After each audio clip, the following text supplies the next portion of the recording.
इस स्थूल शरीर का, इस भौतिक शरीर का सबको बड़ी सहजता से ज्ञान होता है। यदि पैर थक जाएं तो वो स्थिति को हम बदल लेते हैं, समेट लेते हैं या फैला लेते हैं। इसी तरह शरीर में और कहीं पीड़ा है तो लेटते हैं या हिलाकर उसे ठीक करते हैं।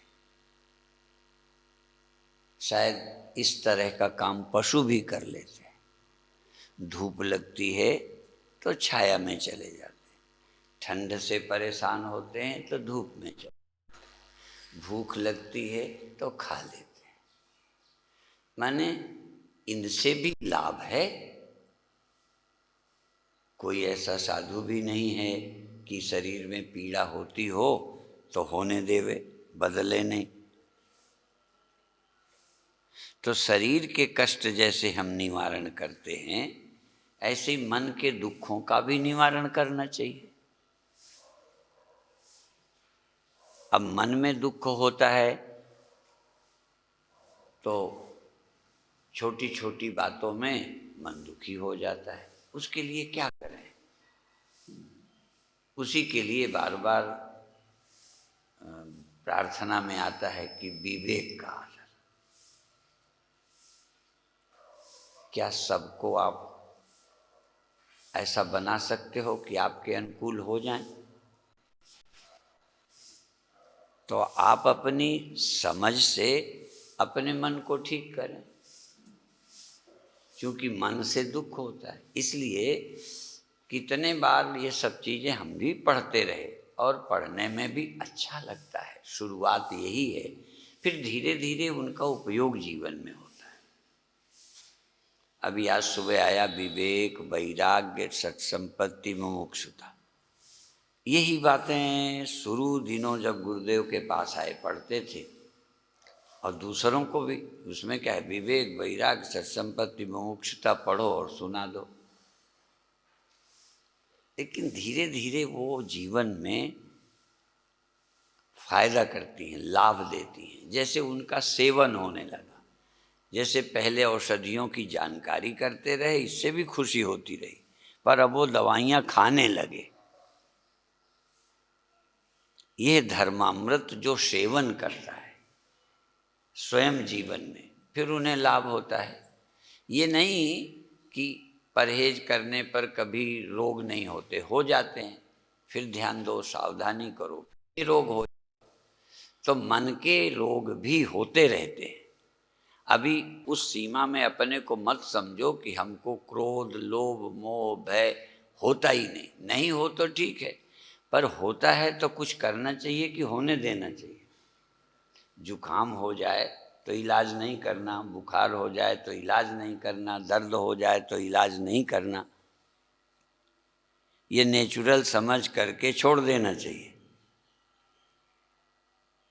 समझते हैं कि स्वाभाविक है, हो जाते हैं। अब हो जाते हैं, घर में स्वाभाविक गंदगी आती जाती रहती है तो सफाई नहीं करनी। तो मन में भी दुख होते हैं, हम जानते हैं कि होते हैं। तो कैसे ठीक हो जाएं? क्या सोच लें? सोचने से ठीक हो जाएंगे। तन के रोग तो दवा से ठीक होंगे, संयम से ठीक होंगे। मन के दुख सोचने से ठीक हो जाते। जान लो कि ये रोग है, बस इलाज हो जाएगा। उसको रोग को रोग समझो। काम रोग है, क्रोध रोग है, लोभ रोग है। मैंने अभी कहा था कि विनोबा जी की एक पुस्तक पढ़ रहा था कि गृहस्थ भी ब्रह्मचारी होने के लिए, उसमें भी ब्रह्मचारी रहना है किसी सीमा तक, जबकि गृहस्थी सृष्टि पैदा करने के लिए भी है, लेकिन बाकी ब्रह्मचारी रहो। हम भी उदाहरण दिया करते हैं कि खेती में किसान बीज बोता है, तब बोता है कि बिखेरता है? कितने बोता है? चाहे जितना डाल देता है या डालते ही रहता है। मतलब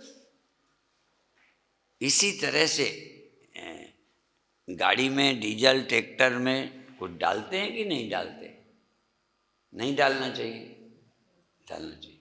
तो कितना डालना चाहिए कि ऊपर से ओवरफ्लो हो जाए, बहने लग जाए? यानी सहज ही जीवन को देखिए तो संयम आ जाएगा, विवेक होगा, धीरे धीरे सोचने लगिए। ये ठीक है कि जबान कहेगी और खा लो, काम वासना कहेगी और भोगो, तो कहते हैं भोगे रोग भयम, भोग से रोग होता है। तो यही मन हमारा शत्रु है और यही मन हमारा मित्र है। शम दम श्रद्धा, मन का संयम, इंद्रियों का संयम रखना ही पड़ेगा थोड़ा बहुत। कोई बुरा बोला, हमें गुस्सा आया, अब संयम कर लो। यदि हमारा कपड़ा गंदा हुआ तो धो लिया, गंदा होता ही नहीं या होना ही नहीं चाहिए कि हो जाए तो धो लेना चाहिए। ये ठीक है कि नहीं हो, ऐसे कपड़े खरीदें जिनमें कम गंदा लगे, दूसरे ऐसे कपड़े जो गंदा लगे आसानी से धुल जाए। तो हमारा मन भी ऐसा हो कि ना लगे तो बहुत अच्छा, लग जाए तो जल्दी साफ हो जाए। कई साफ करना चाहें तो भी नहीं हो रहा, कई कपड़े में दाग लग जाते हैं। आज मैंने ये पहना, इसमें कुछ लगे हैं, तो सुबह देखा मैंने, तो छुटा लेंगे।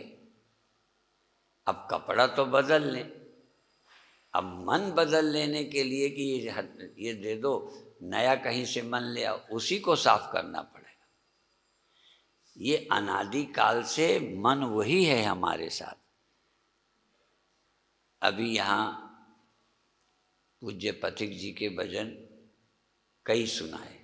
मैं जब सन्यासी नहीं बना तब भी पढ़े, और सन्यासी बनने के बाद उनके भजन पढ़ता था।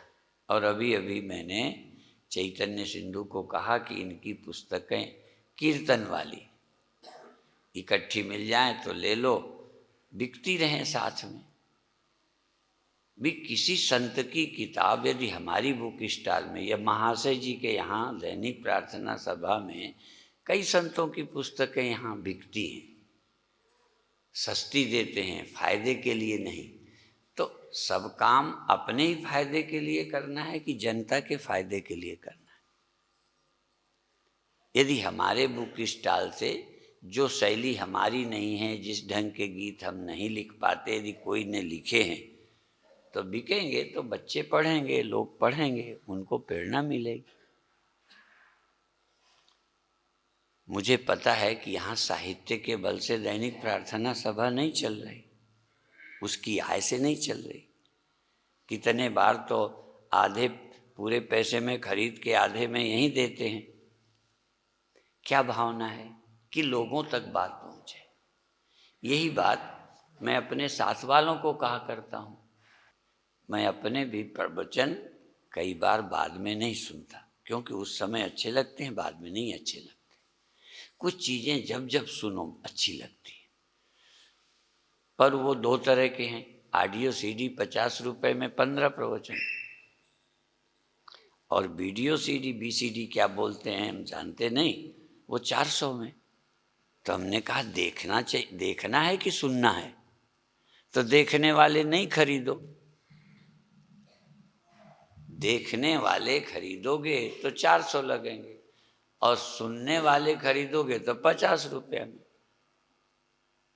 तो आजकल अखबार भी जैसे देखने के बहुत हैं, पढ़ने के कम हैं। सिर्फ देखो चित्र। यद्यपि ये चित्र अच्छे हैं प्रवचन के, तो भी ज़्यादा बीसीडी में क्या है, तुम्हारा ध्यान देखने में बंटता है। आँख बंद करके सुनो, प्रवचन अंदर उतरते जाएंगे, ध्यान बन जाएगा। जो जो बोला जाएगा वहाँ वहाँ तुम पहुँचते जाओगे। जब आत्मा की कथा करेंगे पहुँच जाते हैं। लोग कहते हैं कि जब आप बोलते हो तो हमको वहीं पहुंचा देते हो। तो सुनना बहुत अच्छी साधना है। जो अपने आप कर सकते हैं ठीक है।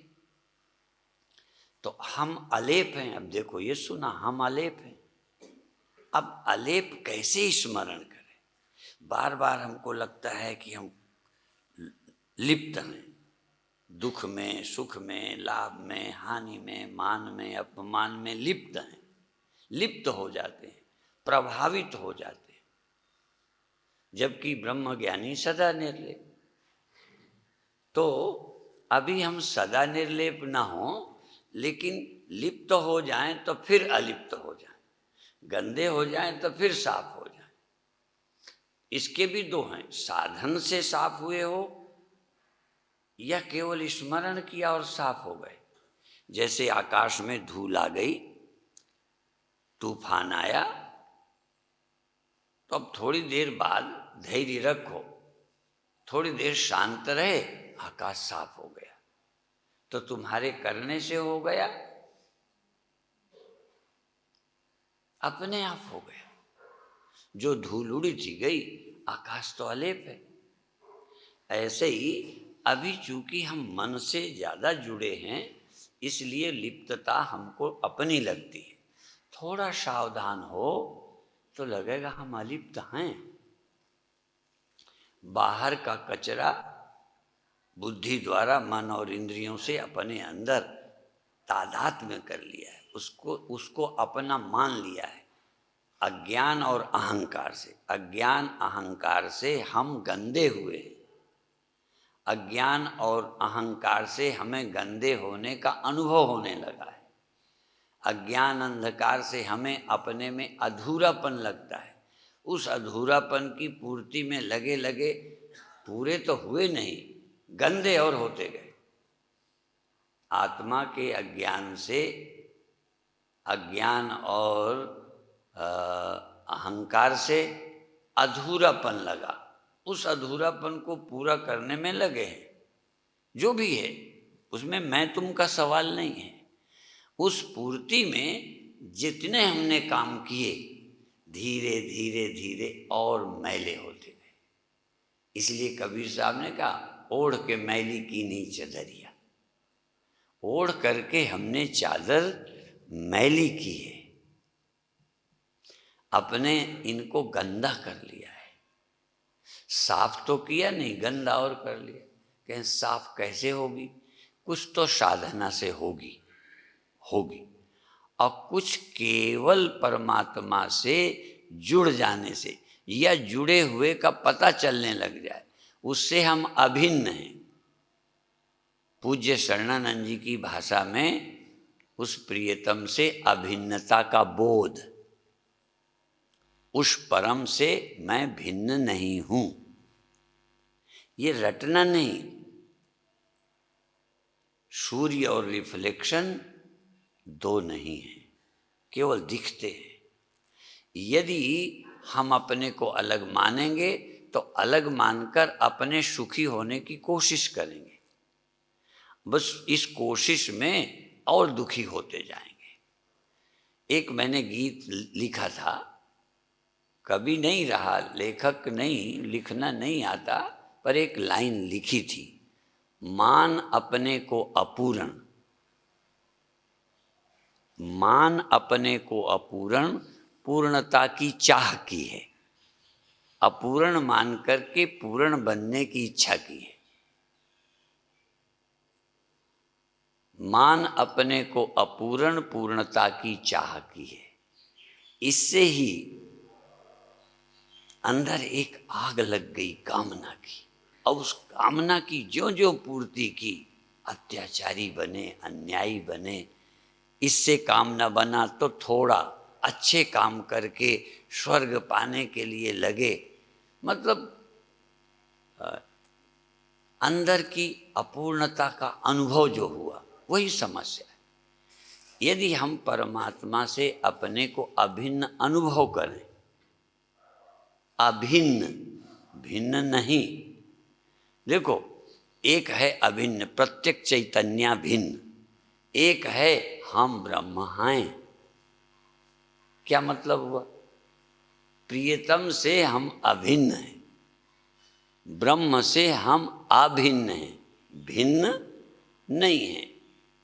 शेर वाले उर्दू में लिखते हैं कि बंदे को खुदा मत कहो, वो यूँ बोलते, बंदे को खुदा मत कहो, बंदा खुदा नहीं, एक भाषा है ये। बंदे को खुदा मत कहो, बंदा खुदा नहीं, लेकिन खुदा के नूर से बंदा जुदा नहीं। अब जुदा नहीं, आप जुदा हो कि नहीं? जुदा अनुभव करते हो कि नहीं? बस जुदा अनुभव ना करो। एक संत से सुना था कि सफा को मिला जब, सफा हो गया मैं, खुद ही मिट गई खुद, खुदा हो गया मैं। ये खुदा होना कैसा है? धनी होने से अलग टाइप का है। खुदा होना ऐसा नहीं है कि मुझे धन मिला मैं धनी बन गया, शरीर मिला मैं जीने को मान बैठा। मैं ब्रह्म हूँ, ब्रह्म से भिन्न नहीं हूँ, ये अनुभव अपरोक्ष। मैं अविकारी हूँ, अविकारी।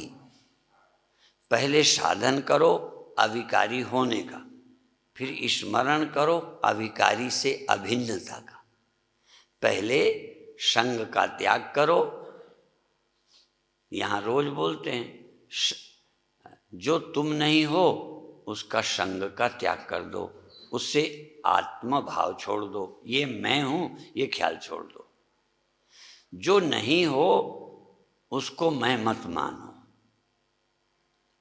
और इनसे, हाँ देखो, इनसे असंग होते ही, इनसे असंगता का पता चलते ही सत्संग हो जाएगा। सत्संग माने ब्रह्म से अभिन्नता का पता चलने लगेगा। अभिन्नता लानी नहीं पड़ेगी, इनका त्याग करो, इनसे असंग हो जाओ। ये मेरे नहीं हैं, ये बाहर के पदार्थ तो हैं ही नहीं मेरे, तन भी मेरा नहीं। अब तन का निर्वाह देखो, तन के निर्वाह के लिए जो अन्न खाया गया, इसमें तुम्हारा क्या है? तन भी तुम नहीं और अन्न भी तुम नहीं। भौतिक देह का भौतिक पदार्थों से पोषण होता है, भौतिक इंद्रियों से भौतिक विषय का ज्ञान होता है। इंद्रियों से ही तो विषय का संपर्क होता है। इंद्रियां किस चीज की बनी है? पंचभूतों की। ये विषय पंचभूतों से, अर्थात गुणा गुणेषु वर्तन्त इति मत्वा न सज्जते। गुण गुणों में बरतते हैं। एक श्लोक है इसका जो दुरुपयोग भी बहुत होता है, इति मत्वा न सज्जते। गुण गुणों में बरतते हैं, इंद्रियाण इंद्रियार्थेषु वर्तन्त इति धारयन्। इंद्रियां अपने विषय में बरतती हैं, कान शब्द में, नेत्र रूप में। ये जानकर तुम देखने वाले नहीं हो, तुम सुनने वाले नहीं हो, तुम करने वाले नहीं हो। ये गुण गुणों में यस्य नाहं कृतो भावो बुद्धिर यस्य न लिप्यते हत्वापि स इमान लोकान न हन्ति न निबध्यते। जब ये जान जाओगे कि यस्य नाहं कृतो भाव, ये करना तुम्हारा काम नहीं है। देखो, करता हो तो अच्छे काम करो, करता हो तो त्याग करो, साधन करो। एक समय है कि तुम करता ही नहीं हो। कुछ इंद्रियों के काम है, कुछ मन के काम है, कुछ अहंकार के। अहंकार विमूढ़ात्मा कर्ता हम इति मन्यते। क्या लिखा है? अहंकार विमूढ़ात्मा। बहुत दिन तक तो हम अर्थ ही नहीं समझ पाते। सच है ये। अहंकार से मूढ़ आत्मा, अहंकार से सम्मोहित, अहंकार के कर्म को मैं अपना कर्म मान लेता हूं। कर्ता अहंकार है, करने वाला अहंकार है। विषय का ग्रहण इंद्रियां करती हैं, सुख दुख मन का है। ये इनके कर्म को, इनके स्वभाव को मूढ़ता से, अज्ञान से सम्मोहित हुआ, इनको मैं अपना धर्म मान लेता हूं। वेदांत कहता है धर्म सहित धर्मी का अध्यास छोड़ दो। धर्म और धर्मी, जैसे शरीर का धर्म है जन्मना, जवान होना, बूढ़ा होना, खत्म होना, ये शरीर की नेचर है, धर्म है, स्वभाव है इसका। ये स्वभाव शरीर में रहता है, जन्म मरण पुराना होना, ये स्वभाव शरीर में। तो ये धर्म है और शरीर धर्मी है। तो केवल धर्म नहीं छोड़ना, केवल बुढ़ापा नहीं छोड़ना है। बुढ़ापा शरीर की नेचर है, बदलना शरीर का धर्म है, ठीक है ना। अब तुम क्या सोचते हो बुढ़ापा ना आए? हम कहेंगे बुढ़ापा और जिसमें बुढ़ापा रहता है दोनों तुम नहीं हो। अब ये थोड़ा कठिन तो है। बुढ़ापा जिसमें आता है वो देह ही तुम नहीं हो। तो धर्म सहित धर्मी दोनों को छोड़ो। आप चाहते हो बुढ़ापा ना आए, हूं तो मैं देह, लेकिन कोई संत जादूगरी करें कि मैं बूढ़ा न हूं। बूढ़ा न होने से बचने का तरीका क्या है? तुम देह नहीं हो। इसी तरह सुख दुख मन का धर्म है, प्रभावित होना, और मन धर्मी है, तुम मन ही नहीं हो। मन तो है पर मन तुम नहीं हो। प्रार्थना में यहाँ बोलते थे ना, पूज्य स्वामी जी के यहाँ दैनिक प्रार्थना में कभी कभी ये हमने सुना, मैं नहीं मेरा नहीं, ये तन किसी का है दिया, जो भी मेरे पास है वो धन किसी का।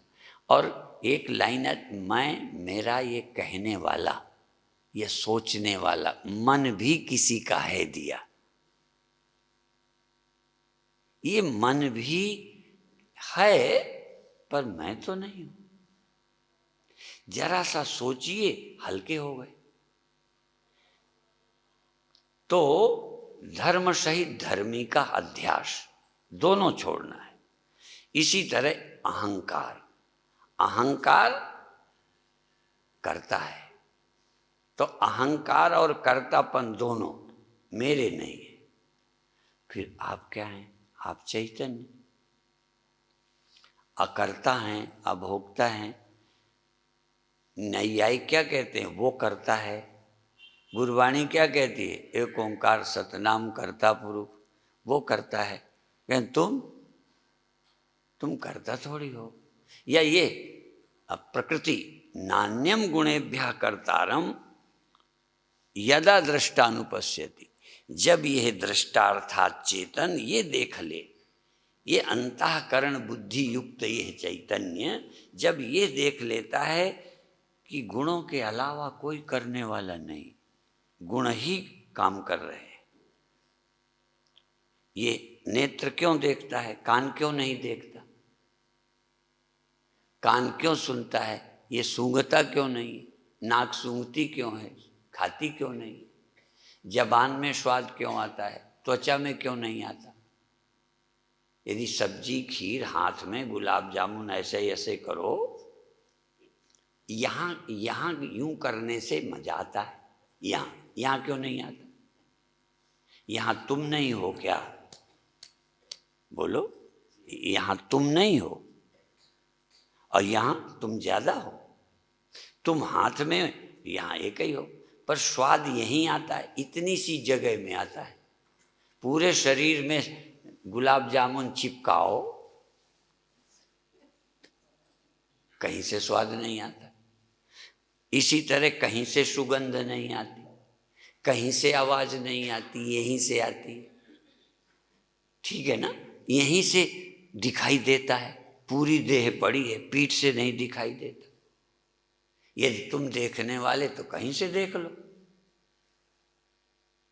इसी तरह दुख मन से ही आता है।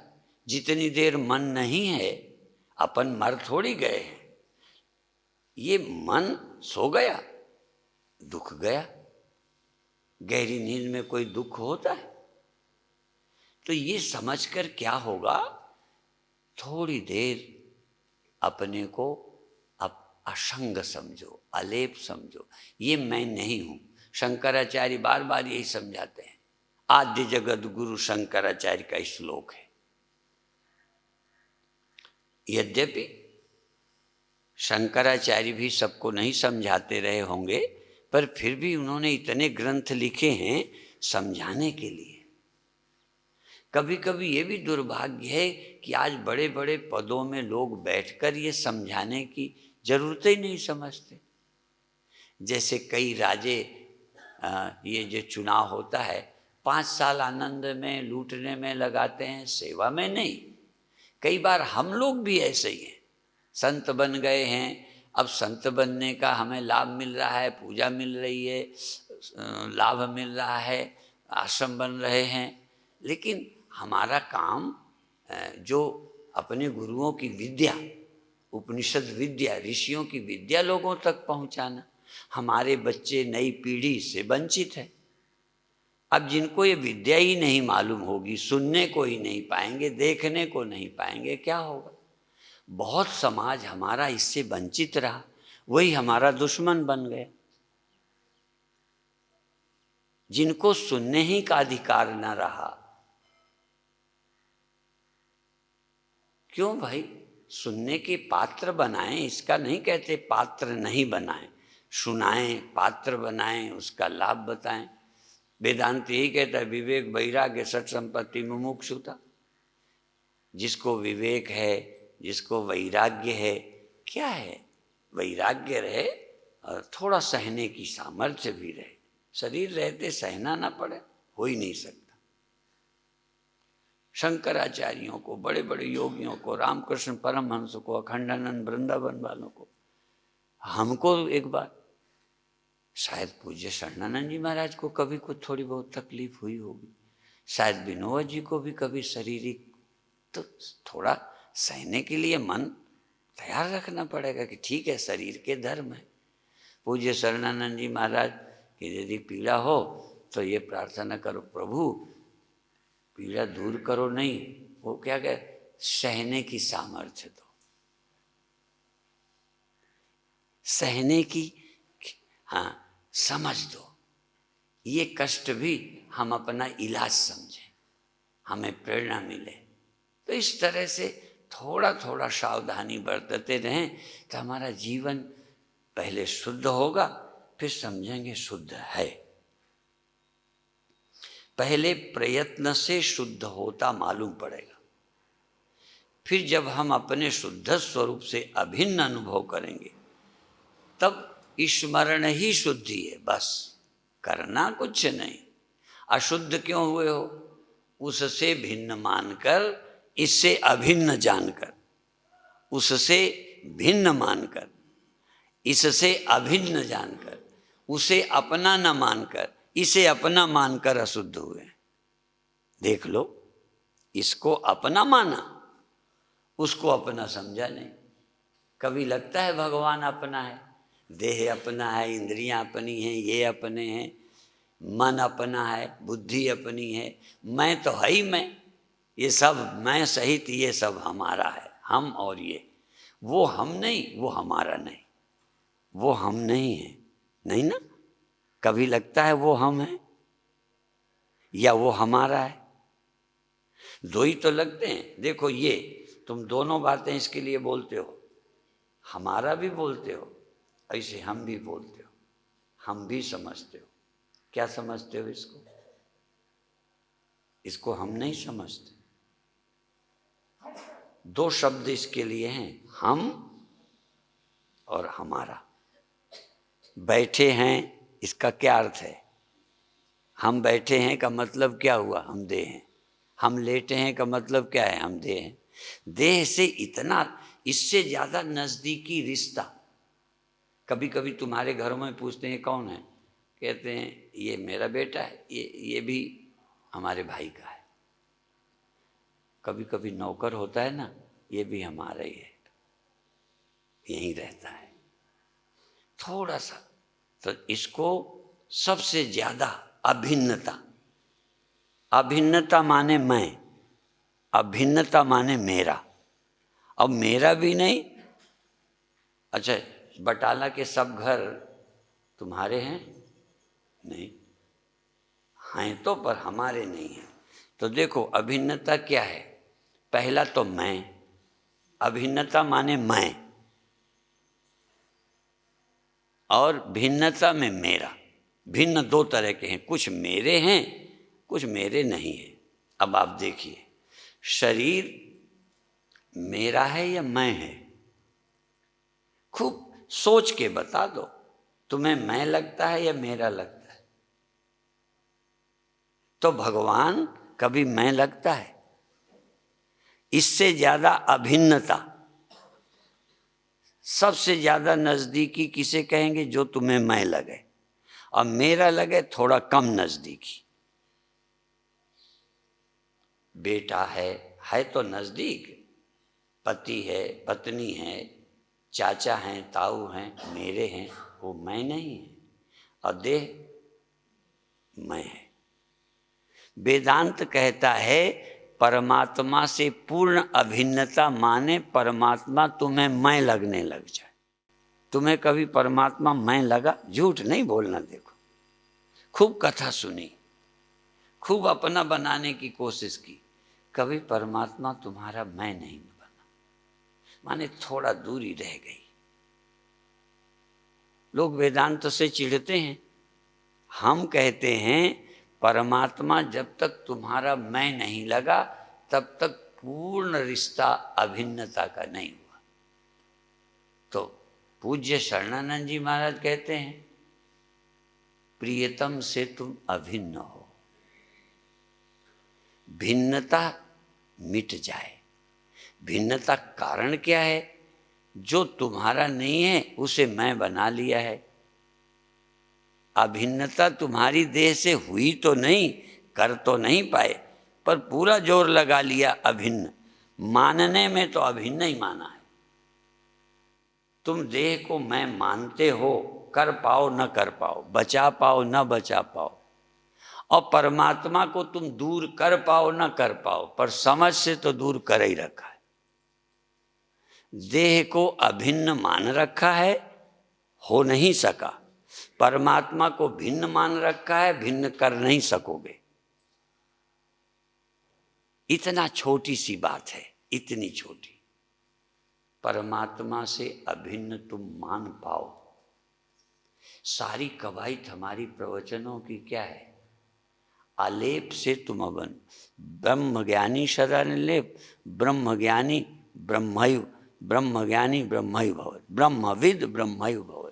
ब्रह्मवेत्ता ब्रह्म ही होता है। जब भी कोई जानेगा अभिन्न होगा।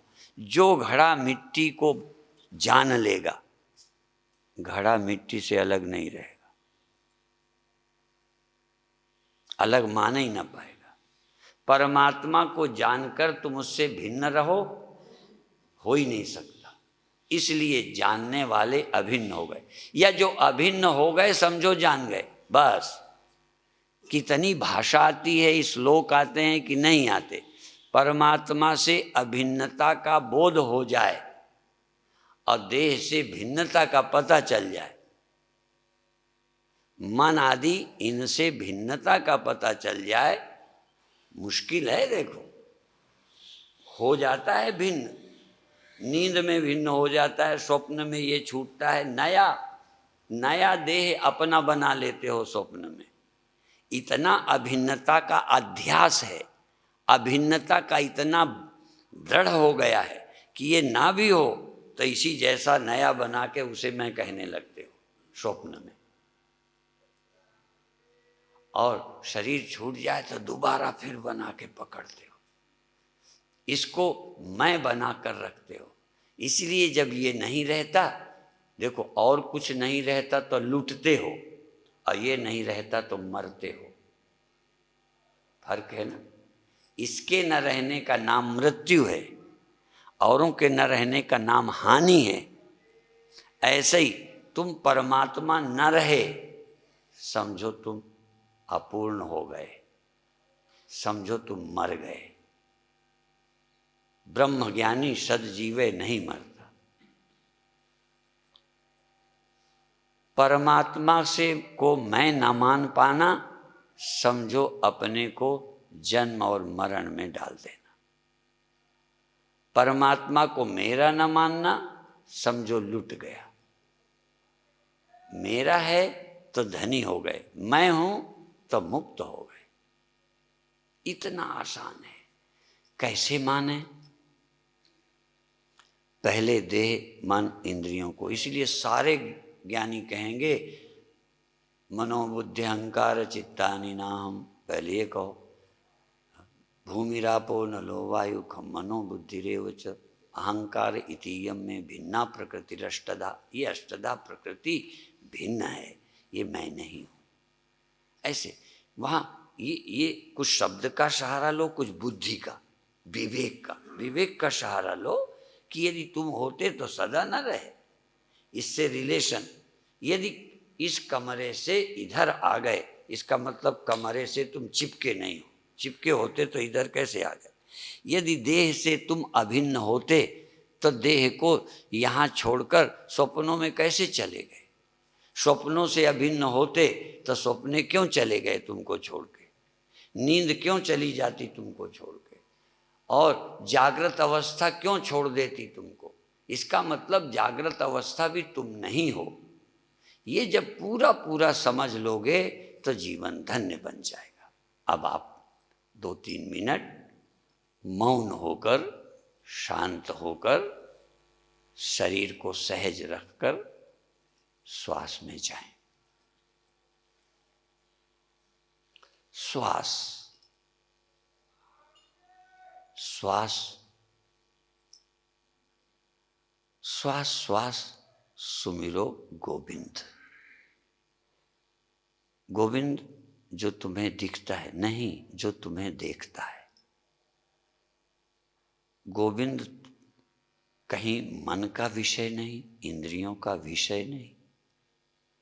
हाँ, विषय नहीं है, विषय तो संसार है, वह अविषय है, तुम्हारे में ही रह रहा है। तुम्हारे में रह रहा है। जब तुम्हें अपने में मिलेगा मैं रूप से, मैं रूप से मिल जाएगा तो तुम अभिन्न अनुभव कर लोगे। परमात्मा में अपने में भिन्नता की भ्रांति है। इस भिन्नता की भ्रांति को तोड़ने के लिए पहले एक भ्रांति तोड़ो, देह से अभिन्नता की। देह में मैंपन की भ्रांति तोड़ो, मन और इंद्रियों को मैं मानना छोड़ो और पैदा हुए मैं के ख्याल को झूठा समझो। पैदा हुए मैं के ख्याल को, एक ख्याल है जो प्रकृति से पैदा हुआ है। अहंकार प्रकृति का विकार है, चैतन्य परमात्मा का स्वरूप है। परमात्मा प्रकृति के इस अहम के विकार में मिलने से जीव कहलाया है।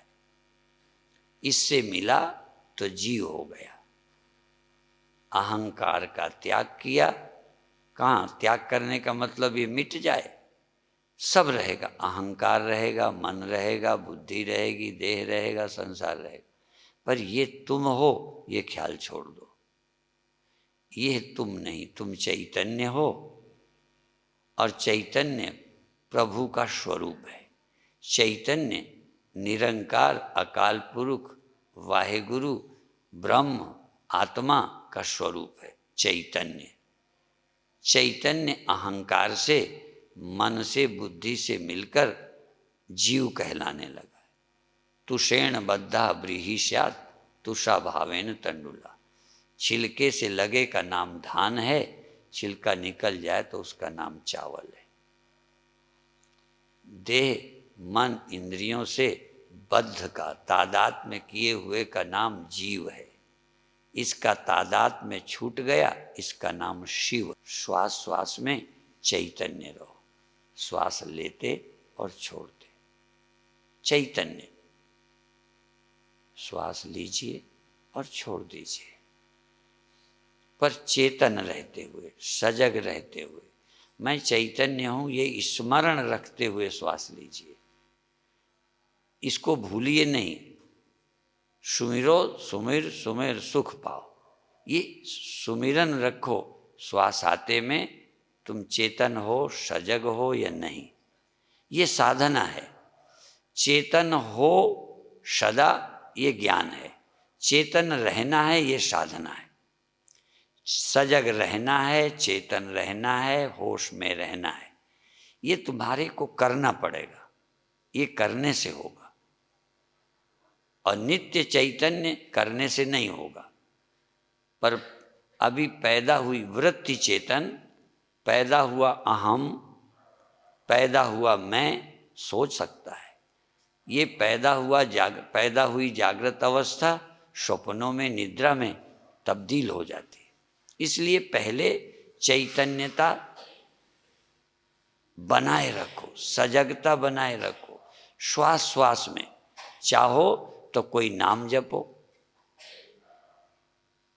राम, कोई और नाम जपो, राम।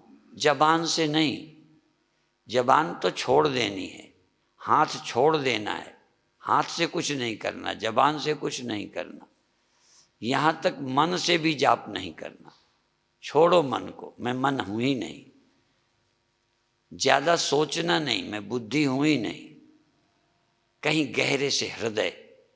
पूज्य विनोबा जी कहते कि जब अंदर से स्वीकार हो जाए तो हृदय होता है, वो फिर बुद्धि का मोहताज नहीं रहता। जैसे गहरे में उतर गया कि मैं देह हूँ, अभी सोचने की जरूरत ही नहीं पड़ती, देह हूँ सहज हो गया। ऐसे ही श्वास श्वास में चैतन्य हूँ, ये अभी स्मरण रखो। श्वास में रा कहते, माँ कहते, श्वास से रा, श्वास से माँ, लेते में रा, छोड़ते में माँ। चैतन्य रहो, प्रेम, चैतन्य, प्रसन्नता, इतना तो प्रयत्न करो ना। चैतन्य रहो, प्रसन्न रहो, श्रद्धा प्रेम से भरे रहो, श्वास लेते में, नाम जपते में। और धीरे धीरे, और न जबान की जरूरत, न आँख की जरूरत, न हाथ की जरूरत, बस केवल तुम, न मन की जरूरत, केवल तुम, केवल मैं चाहिए। मैं सुमिरन करूं। मैं नहीं कहता हाथ सुमिरन करें कि आंखें करें कि जबान जपे। जीवो जपति, जीव ही जपे, चैतन्य स्वयं जाप में लग जाए 1 मिनट। और कभी कभी जपते हुए 1 सेकंड को मौन हो जाओ, फिर जपो, फिर मौन हो जाओ। रा म और फिर मौन। फिर अंदर से जैसे हृदय धड़कता है, ऐसे ही राम नाम तुम में पैदा हो। जैसे पानी में लहर पैदा होती है फिर मिटती है, बुलबुला पैदा होके मिटता है, कोई वस्तु बन के मिटती है, ऐसे ही अंदर राम शब्द उभरता है और खो जाता है। रा म, कोई ओ म भी कह सकते। चैतन्य रहना है और कुछ भी नहीं करना। चैतन्य रहकर चैतन्य सागर में राम नाम की लहर उठ रही है, या चैतन्य में श्वास पैदा हो रही है। जैसे हवा से पानी में लहर बनती है, श्वास से तुम्हारे अंदर कल्पना पैदा होती है। श्वास मैं में, मैं सविकल्प, मैं निर्विकल्प। मैं में श्वास का विकल्प है, राम नाम का विकल्प है।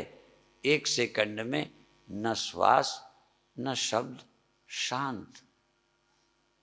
इस शांतावस्था को धीरे धीरे प्राप्त करें। धीरे धीरे करने से मुक्त हों, सोचने से मुक्त हों, सुख दुख से मुक्त हों। और कुछ जानने जनाने का, तुम्हें किसको जानना, सबका जानना छोड़ दो, चैतन्य आप हो। सब कुछ पाने की कल्पना छोड़ो, तुम प्राप्त हो। आत्मा पानी थोड़ी है जो और कुछ अपने साथ जोड़ रखा है, उसे छोड़ो, मैं मिल जाएगा। और पहले मैं मिलेगी, फिर ब्रह्म मिलेगा। महर्षि अरविंद ने गीता के किशोर आत्मन अथो मयि, पहले अपनी आत्मा में सब कुछ देखो फिर मुझ में देखो, इस पर जोर दिया है। पहले मैं चेतन में सब है, फिर ये चेतन सहित मैं परमात्मा में एक हो जाए। इस तरह से अभी इतना ही कहकर समाप्त करेंगे। सहज भाव से धीरे से छोड़िए।